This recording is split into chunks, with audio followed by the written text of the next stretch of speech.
žurnālisti. Es vismaz pēdējo gadu no savas dzīves esmu veltījis tādām padziļinātām studijām tādai jaunai sfērai, kas šobrīd ir kļuvusi aktuāla Eiropā un arī Latvijā. Un to varētu saukt par daudzveidības vadību sabiedrībā. Ļoti dīvains un tāds poētisks nosaukums. Kaut gan patiesībā tā ir tā realitāte, kurā mums tagad nākas dzīvot, ko ļoti uzskatām iepriekšējā prezentācija parādīja. Mēs vairs nedzīvojam tādā monolītā valstī, kur ir viena vai divas tautības. Mēs nedzīvojam reliģiski monolītā valstī. Mums ir ļoti daudz dažādības apkārt, un šī dažādība traumē un traucē, vai arī varbūt mēs to varam uztvert mierīgi. Tas, ka šāda disciplīna kā dažādības vadība ir radusies, nozīmē, ka mums īpaši mierīgi to nespējam uztvert, īpaši nepiestrādājot pie tā. Tā kā mēs esam stundas, un jā, tas mans uzdevums, es domāju, rosināt jūs diskutēt par to, ko mēs redzējām prezentācijā, bet tā kā pat jautājumu nebija, tad man šķiet arī tā diskusija mums uzreiz neraisīsies. Tāpēc prezentācijas ciešā kontekstā es vēlos jūs mazliet izkustināt, un līdz ar to man ir nepieciešami 13 brīvprātīgie. Lūdzu, šeit priekšā cilvēki, kur var pastaigāt. Un tikai mieru pakustēties, un teiksim, 3 minūtes sapīgi, nebūs baigi, arī nē. Un tas, ko mēs darīsim, tas ir tāda lomu spēle, kas ļauj iejusties kādā no tām migrantu grupām, kuras mēs redzējām pārstāvētas prezentācijā. Mums ir divas grupas. Šī grupa ir pingvīni, un mums ir arī 2 pelikāni. Var cikot, pelikāni, viņiem ir liela nāvi, un viņi iet šādi. Pelikāni iet šādi. Ja? 2 pelikāni. Un pelikāni tā īpatnība ir tā, ka viņi iet tā iet un griežās tikai taisnos lentīs. Tā, ja viņi tur tā tikai taisni, tā asas taisni griežās. Savukārt pingvīni, jūs jau būsiet visi redzējuši pingvīnus. Pingvīni pusā šādi, uzskatāt Čārlis Čaplins, jūs visi mīļie pingvīni, uzskatīsies šādi. Un ātri un visi tādi uzskatāt, mēs lokus un tā, tie pingvīni. Pelikānu uzdevums ir, jūs tādi mutāti pelikāni, pelikānu uzdevums ir asimilēt pingvīnus. Tad jūs ejat šādi, un ja pelikānam izdodas pieskarties pingvīnam, pingvīns pārvēršas par pelikānu un pārņem šo debību. Skaidrs? Jūsu rīcībā ir šī te telpa jālīdz solē. Ko sākam un skatāmies, cik ātri notiek asimilācija.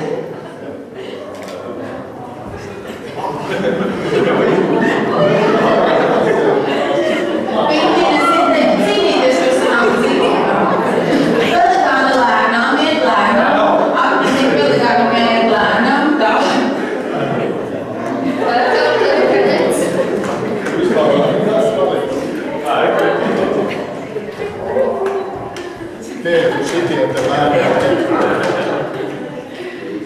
Tā bija vēl tāds dzies pingvīns? Nē. Nebija minūte, vai ne? Nebija minūte. Tas bija drīkst visi iet no vietām, bet es arī gribētu pateikt, jā, tas bija tik ātri, kā jutās pingvīni. Pēdējais pingvīns kā jutās. Briesmīgi. Es gribētu tādu sajūtu dinamiku, jūs paraksturot, kā bija. No sākuma, kad es teicu, no sākuma nesapratību.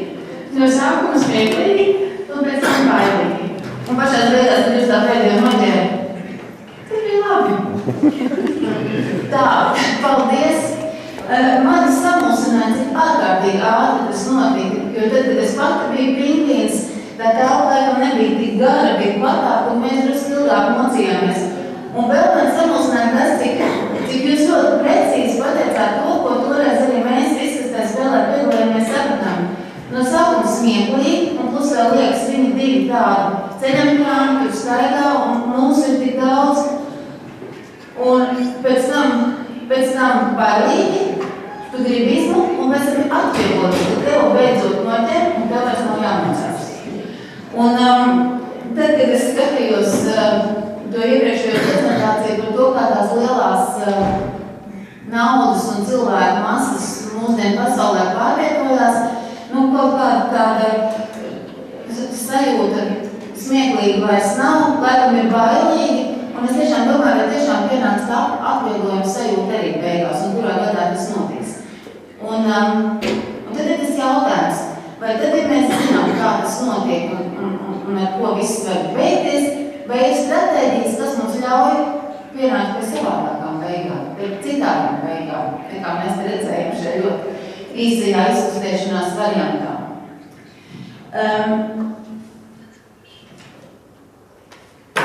Mums ir arī, jūs varat šo panesties priekš, es to kā pārkārtoju, parasti ceru televīzija ienāk mājā, tu parasti pārkārto mēbeles un kaut kā šādi mums šodien sanāk. Gaiškošu kungu prezentācijā diezgan daudz tika minēts vārds vērtības. Es gribētu, lai mēs tagad mēģinām saprast, kas ir. Nerunāsim par Eiropas vērtībām, runāsim varbūt sašaurināsim, runāsim par mūsu, par Latvijas vērtībām, kas, protams, kā ar Eiropas valstīs savā veidā ir arī Eiropas vērtības. Es gribētu, lai jūs man saucat vērtības, kas jums šķiet, kas ir mūsu, kā nezinu, kā nācijas, kā sociuma vērtības, kuras mēs šeit Latvijā dzīvojot un gribam saglabāt, par kurām mēs iestājamies, kuras mēs kopjam.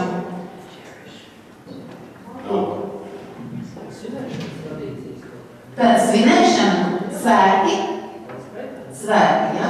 Svētki. Kas ir svētki? Piemēram, kas ir svētki? Mēs uzpratnējam, kas ir viena izpratnē, kas ir svētki? Citām māsām. Svētki, nu, jā, ģimene. Daba. Ģimene, daba. Valoda. Kāda valoda? Latviešu valoda. Valoda. Neatkarība, individuālā, kā valstiskā neatkarība. Tā, vēl kas?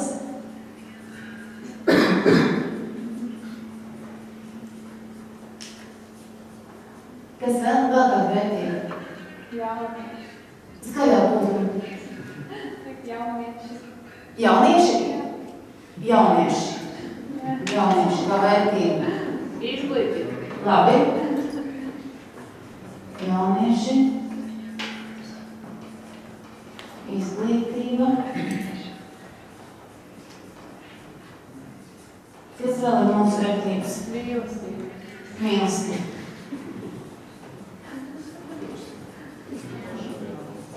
Nu, vēl ir vieta. Vēl kāds vērtības. Eiropas vērtības, ir mums kāds vērtības. Mums ir valstis neatkarība, varbūt latviešu valoda, bet varbūt diezgan tādas personiskas vērtības. Ir mums tādas valstiskas vērtības. Kultūra. Tiesiskums, demokrātija, naturātisks.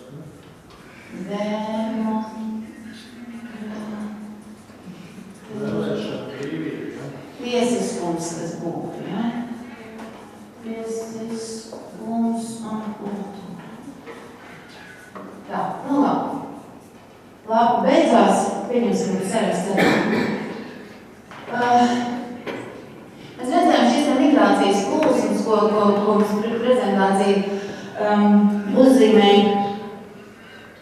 Un Latvijas realitāte, tā migrācija ir ienākusi divos veidos. Tas ir kā tā migrācija, kas notika Padomju Savienības laikos, no visas Padomju Savienības cilvēki, kas ir iebrauc Latvijā un palika. Un tagad migrācija, kas notiek kaut kas divos virzienos prom no Latvijas un uz Latviju, ko nu reprezentē bēgļi, kur šobrīd mums ir pirmie daži. Kā jums šķiet, kuras no šīm te vērtībām, un varbūt arī kādām, ko jūs pirmajā brīdī neiedomājaties nosaukt, vai kādas no šīm vērtībām apdraud migrāciju? Cilvēki, kas šeit nav dzīvojuši, bet iebraukuši nulakā, taisās iebraukt. Tad jūs esat redzat, ka visas šīs vērtības ilgākā laika posmā iebraucēji apdraud. Tas ziniet, varbūt tomēr, tas tā visas ar laiku apdraud mūsu svētkus. Varbūt ne secībā, ģimeni, dabu. Nevēlties lūdzu tās vērtības, definēt un uzrakstīt. Un kādreiz ir tā, ka ir tāds ideju mākons un sajūtu mākons, un tad, lai šo mākonu preparētu un saprastu, kā iestāties par mūsu vērtībām, kaut vai šo tad īso sarakstīt. Ir principā soli pa solim jāsaprot, ko mēs ar katru no viņām darām. Tad viens tas kāda būtu pretī, tas apdraudējums. Tā. Man uzturēja diezgan provokatīvi. Man ir grūti izdomāt, kā iebraucēji apdraud mūsu dabu. Jā, vai mājas, kad aizstāv projektu uzbūvēt mājas, kad ir dzīvot. Mēs to paši tāpat arī darām. Tā. Pašorganizējamies vai pa vienam, tad mājas varam celt. Jūs ko teicāt? Tas ir atkarīgs no iedzīvotāju skaita, no iebraucēju. Jo, ja iebrauc lielā skaitā, tad viņiem ir citādi uztver par mūsu dabu.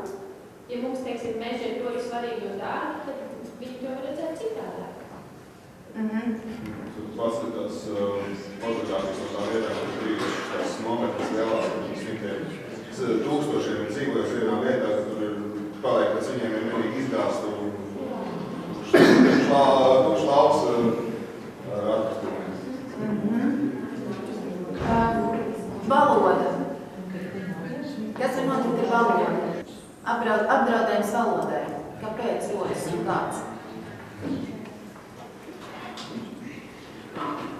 Respektīvi, es gribētu no jums dzirdēt. Mums jau tagad ir problēmas sāsnēm saistībā ar latviešu valodu un krievu valodu, un tas ir vienā valstī dzīvojoši cilvēki, kas te ir dzimuši un auguši. Viņi iebrauc lielā skaitā ar vēl kādu citu valodu, tad latviešu valoda var tikt vēl vairāk apspriestā. Valsts tā neatkarība.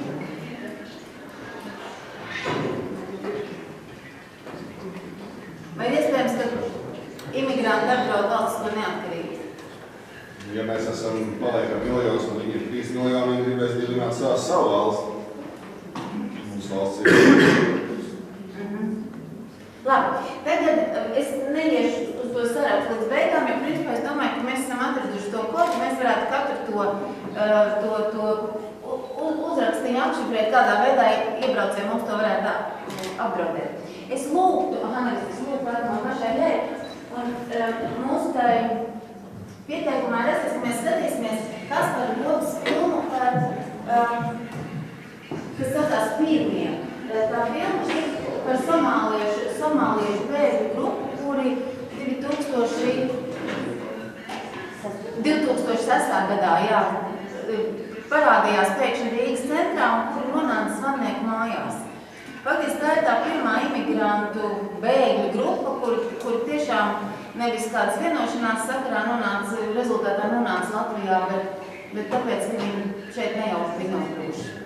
Un mums ir sagatavoti 3 vai 4 fragmenti, redzēs, cik jūs būs laika, lai tad salīdzinātu varbūt to mūsu viedokli par šiem procesiem ar to, ko un kā šajā situācijā redz paši tie bēgļi.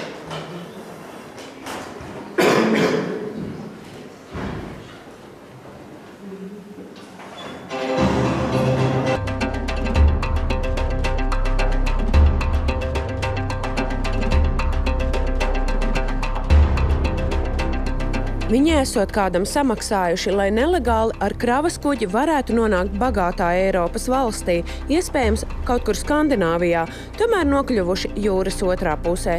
Robežsargi atzīst, Eiropas ietvaros kravas konteinerus visur nepārbauda, tādēļ ir iespējams, ka valstī šādi nonāk nelegāli ceļotāji. Lauzītā angļu valodā runā tikai 2 no aizturētajiem un nelegālo imigrantu uzturēšanās punktā Olainē ievietotajiem somāliešiem. Viņi ir savā starpā nepazīstami, nākuši no dažādiem šīs valsts reģioniem. Tiek veikti visi pasākumi, lai noskaidrotu šo personu identitāti, tiks nosūtīti pieprasījumi arī uz Somāliju, tiks nokārtota atgriešanās dokumenti un vēlāk tiks izsūtīti uz mītnes zemi. In case of refugees, there is international law. When a refugee arrives to the territory on the border, it is a duty of respective representatives of the state institutions, like the border guards, for example, immigration police, to let these people in, to provide them possibility to lodge application for asylum and to provide them necessary services, like, for example, food, water, the basic necessities which normally people are in need when they had to leave the countries, without being prepared.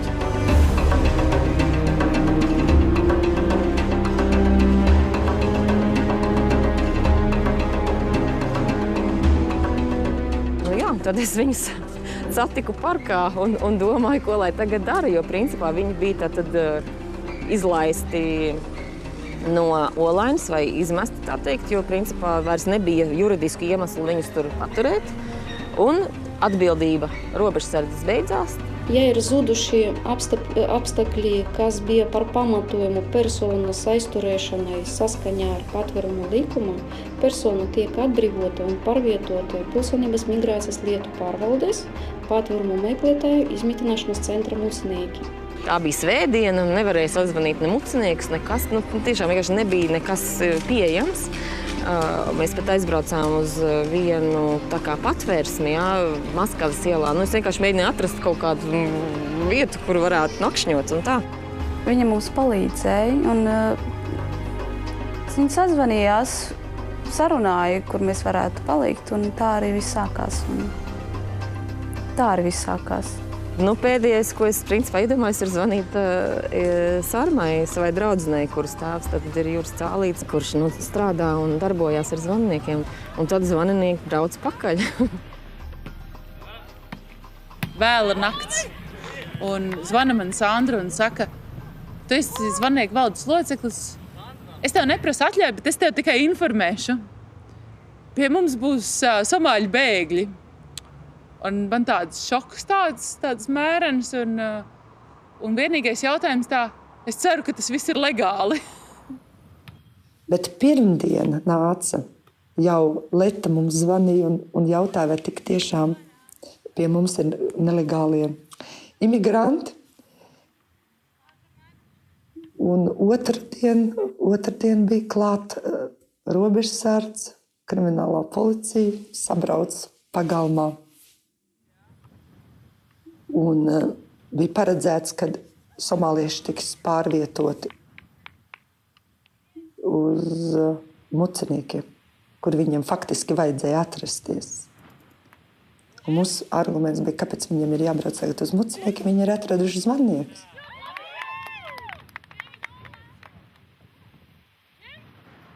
Tad, ko darīt? Mums jau tāpat tur tāds bariņš bērni ir tai zvaniekos,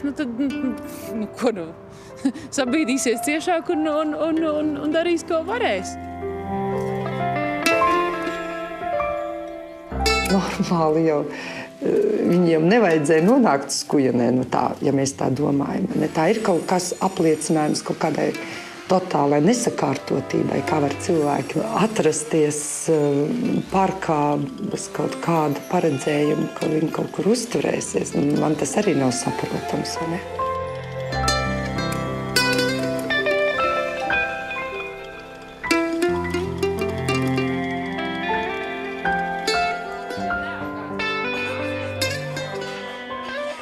Tā kā mēs par sestdienas svētdienu bijām dzirdējuši, cik viņiem ir grūti klājies olainē, tad mēs bijām pilnīgi pārliecināti, ka mēs šobrīd stāvēsim un iestāsimies par viņu tiesībām dzīvot. Un bijām arī gatavi sniegt viņiem palīdzību kaut kādā veidā juridisko, ja viņiem ir vajadzīgi nokārtot visas formalitātes. Reku te varēs visu izlasīt, kas ir jaunā pase, ka tā ir Eiropas Savienības pase. Un tā atbilst visām tām prasībām un starptautiskiem standartiem. Šitā kas tu saki? Tas ir tad, ja tu neesi Latvijas pilsonis. Nepilsoņi. Arī nē. Nepilsoņi. Ir Latvijas pilsoņi, nepilsoņi. bet tu esi tā kā bēglis un ar alternatīvo statusu, kam dod vēl savādāku pasu. Tur ir, tāpēc tu redzi 1, 2, 3, 4, 5, 6, 7, 8 pasu veidi. Katram savādāk. Ja? Viņi tāds lakmus papīrīts, jo ne tā, ka viņi ir pirmie, kas dabūja to statusu un palika. Viņi tā uzrādīja, kas ir tās lietas, par kurām patiesībā cilvēki, kas tikai teorētiskās kategorijās domā, kas nebija iedomājušies, kā tas praktiski var notikt, un vai tas dzīvē spēlē kādu lomu vai nespēlē, un kā tas var būt, ka kāds izkrīt cauri kaut kādiem tiem likuma robiem, ka ir nepilngadīgi bērni, kuriem vienkārši kaut kādas likuma cauruma dēļ vienkārši nevar piešķirt normālu aizbildniecību, vai ne, pareizāk sakot, aizbildniecību varēja piešķirt, bet par to nemaksāt aizbildnim. Tas bija 2005. gads, kad mēs saņēmām viņu iesniegumus. Varētu teikt, bija pirmā reize, kad Latvijas iestādes saskārās ar situāciju, kad vienlaicīgi Latvijā ieradās grupa cilvēku. Nebija noskaidrojums īstenībā viņu ierašanās vispār maršruts un ceļi. Un tātad tas arī bija gadījums, kad ieradās pirmie nepilngadīgie bez pavadības.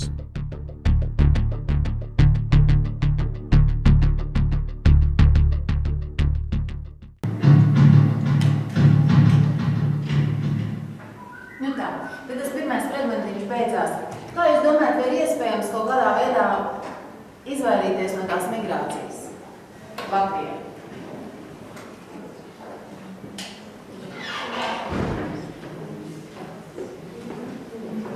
Vai ir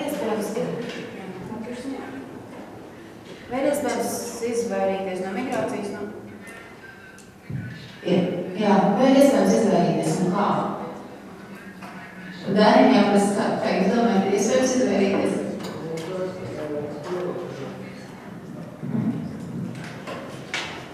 Es uzskatu, ka ierobežot apstākļus mēs neko nevaram, jo es gribu teikt, ka tas, kā es teicu, ka robežas savā ziņā ir kaut kas iedomāts, mākslīgs, un cilvēki nekad tās ir robežas pēc savas būtības no ņēmuši vērā. Cilvēki diezgan. Mēs redzam, ka agrāk devās labprātībai piespiedu kārtā, tad šobrīd arī, tā teikt, mēs redzējām, ko nozīmē Eiropas robeža, kad vienā dienā cilvēki tūkstošiem vienkārši iet pāri tur, kur viņi, tā teikt, ir nolēmuši. Vai vēl kādu viedokli par migrāciju? Es gribu jautāt tiem cilvēkiem, kas ir šeit un kas nav, es nezinu, varbūt jūs esat Latvijas pilsoņi, bet tādā ziņā, kas nav tā kā etniski Latvijā dzimuši. Kā jūs jūtaties dzirdot, ka Latvijas vērtības apdraud imigranti? Vai jūs man piekrītat, ka Latvijas vērtības apdraud imigranti? Vai kuras citas valsts vērtības, Vācijas vērtības imigranti apdraud?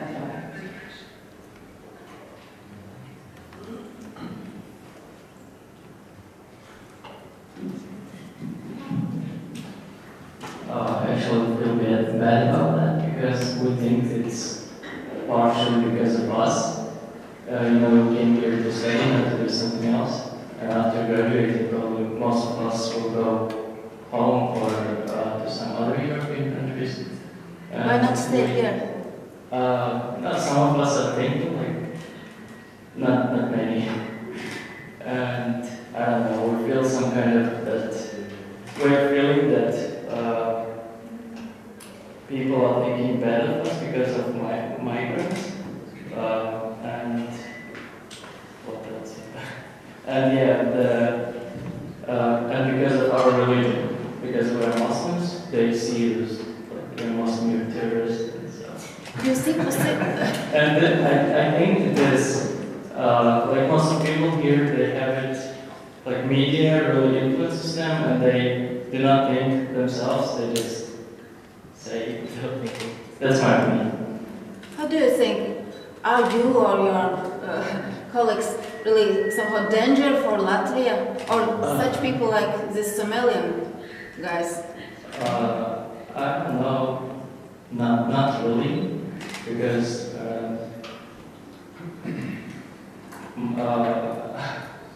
I don't know, I don't think we can pose some danger. What we can do here? We're just studying, we're not even working. Which country are you from? I'm from Tajikistan. No, I think like you get the same education, like we had everything, so we can test that. That's why if you ask me about that, like we get the same education as us here. Vai vēl kāda viedokļa? Tu pēc man tas jautājums ir, jums tie migranti, imigranti savā veidā sēž blakus solā, vai tas jūs viedokli maina? Man ir viedoklis.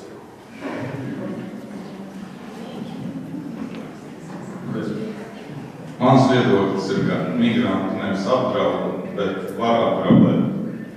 Un kā tika minēts daudzos to mūsu vērtību punktos, tad tas apdraudējums rodas, ka migrantu skaits, atbraucēju skaits ir daudzkārt lielāks nekā pamatiedzīvotāju skaits.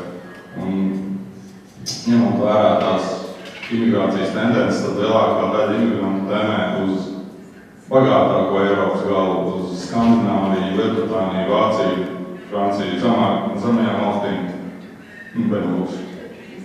Un Latvija tādā ziņā ir nomalē, uz kuru palaimies atbraukt tiem, kuriem nepalaimies loterijā tikt uz bagātajām valstīm.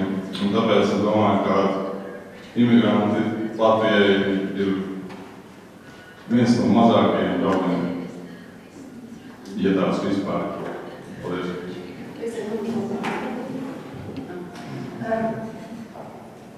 Man jums jāizstāsta savu pieredzi ar tiem reālajiem migrantiem, nevis tiem cilvēkiem, kas šeit mācās, bet tiem reālajiem somāļiem un tiem, kas dzīvo muciniekos. Jūs ziniet, ir tās divas vietnes, nezinu, kā mēs teiksim, divas vietas, divas soļi, kā tiem imigranti tiek Latvijā sagaidīties. Pirms Daugavpilī, pirms tiek noskaidrot viņu personību, un pēc tam viņi dzīvo muciniekos. Un šie somāļi bēgļi dīvains apstākļu sakritības dēļ nonāca Zvadniekos. Un tas, kā mēs redzam arī šajā filmā, kur diemžēl mēs pilnībā nepaspējam noskatīties, un tas, ko es redzēju savām acīm, kā mēnesi pēc Kaspar Broks arī filmē Muciniekos, bija tā milzīgā starpība starp tiem cilvēkiem, tumšādēniem, kas runāja latviski, kas bija tos savus uzturēšanās atļaujas gaidījuši Zvadniekos, tā vidē, mājās faktiski, komunicējot, mācoties valodu, ejot vietējās skolās, un tiem cilvēkiem, kas dzīvoja izolācijā muciniekos, kuri joprojām neprata valodu, kuri komunicē savstarpēji, kurš, teiksim, Ukraiņi, bija Baltkrievijas bēgļi, musulmaņi, reliģiskās pārliecības dēļ bija apvēruši. Viņu bija vieglāk, viņi varēja runāt krieviski, bet visi citi afgāņi bija savā grupā, Irāna bija savā grupā, un faktiski šo skatoties es varētu piekrist, ka tiem cilvēkiem ir grūti, un es pieņemu, ka vietējiem nedzīvotājiem ar viņiem ir grūti. Bet tas mans jautājums tagad būtu tāds. Mēs redzējām šo iepriekšējo prezentāciju, kur tā globālā ekonomika, globālās tendences 10 gadu garumā liecina, A, būs migrācija, B, šīs cilvēku masas plūdīs, C, ja šobrīd ir milzīgs pārplūdums Vācijā, paies 10 gadu, un tas pats notiks Latvijā. Tā ir tāda tendence, ko ir grūti apstādināt. Un tas, ko māca šī te, starpkultūru komunikācijas teorija, ir, ka izvairīšanās nestrādā. Protams, ka ir bail, un ja ir bail, gribās izvairīties. Un tas ir tas, kāpēc es te mēģināju, jo diemžēl tik ārkārtīgi ātri, mēs visi nepārbaudījām šo te pelikānu spēli. Izvairīšanās nestrādā. Izvairīšanās noved pie slikta gala. Strādā iekļaušana. Un varbūt, šī iekļaušana un attieksme pret migrāciju, viņam ļoti grūti padodas tāda regulācija ar likuma palīdzību. Likuma palīdzību nevar nomainīt to, kas ir mūsu galvās, un likuma palīdzību nevar nomainīt arī to, kas ir mūsu sirdīs. Un kā mēs labi zinām no viena latviešu klasiķa, kurš jau 19. gadsimtā 20. sākumā rakstīja, ka prātam, ko žogam ko uzceļ prāts, jūtas viegli kā pār, kurš zina, kurš to teica. Laukums, jā, tieši tā. Tas ir par mīlestību, bet kā mēs redzam, mīlestība ir viena no mūsu vērtībām, ja?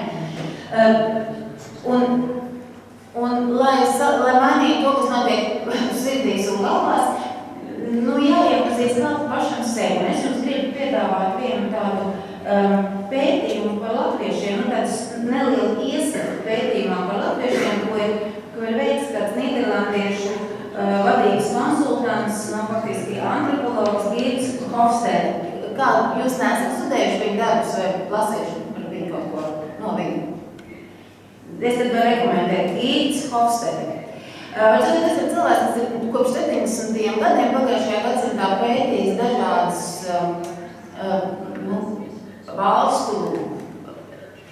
valstis sabiedrības, faktiski, un viņš ir pētījis arī latviešus kā tādu sociālu konstrukciju. Kas mēs esam, kā mēs paši sevi esam definējuši, kā tas parādās nevis tajā, ko mēs sakam par sevi, bet tajā, kā mēs darbojamies. Un ir tādas 5 antropologiem pazīstams līnijas, pēc kurām viņi vērtē cilvēkus. Tie lielie 5D, 5 differences, ja? Kā cilvēki atšķirās. Tad viņi atšķirās pēc nacionālās piedarības, etniskās vai reliģiskās piedarības, dzimuma, vecuma un sociālā slāņa. Tas ir tās 5 lietas, kas mūs atšķir te pirmajā piedarījumā. Līdzīgi viņš ir sadalījis pēc 5 piedarībām katru no šīm te sabiedrībām, tām sociālajām grupām, kā piemēram latvieši. Un tad tās 5 atskaites punkti ir vāra, kā mēs attiecamies pret vāru, kā mēs attiecamies pret individu un kolektīvu, tas būs otrs, kā mēs attiecamies pret neparedzamo vai nekontrolējamo, kā mēs attiecamies pret vīrišķību un sievišķību, un kā mēs attiecamies pret laiku, tātad mūsu kā termiņu orientētību, uz nākotni, uz pagātni, sapņojamies tagadnē. Un viņš, protams, šādi analizēs visas Eiropas valstis, bet mums, protams, interesē latvieši. Tad pirmkārt, vara. Latvieši pēc Hofstedes ir tendēti uz lēmumu decentralizāciju. Tātad katram savs kartīši, katram savu patiesību, un mums nepatīk apvienoties un pieņemt kolektīvus lēmumus. Latviešiem ir skepse pret varas nesējiem. Un to viņš dod atsaucas gan uz tiem vācu kundzības gadiem viduslaikos, un tāda pat atsauce ir uz šiem laikiem, kad mums ir pašiem savu nacionālu valsti. Mēs joprojām esam skeptiski pret varas nesējiem.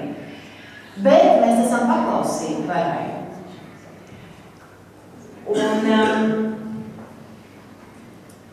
Un latviešiem arī šajā varas kontekstā piemīt liela tolerance pret to, kas ir ārpus tās personiskās zonas. Ja? Tātad, ja tas ir ārpus personiskās zonas, tas nav vairs tik svarīgi, un tad mēs par to nedomājam.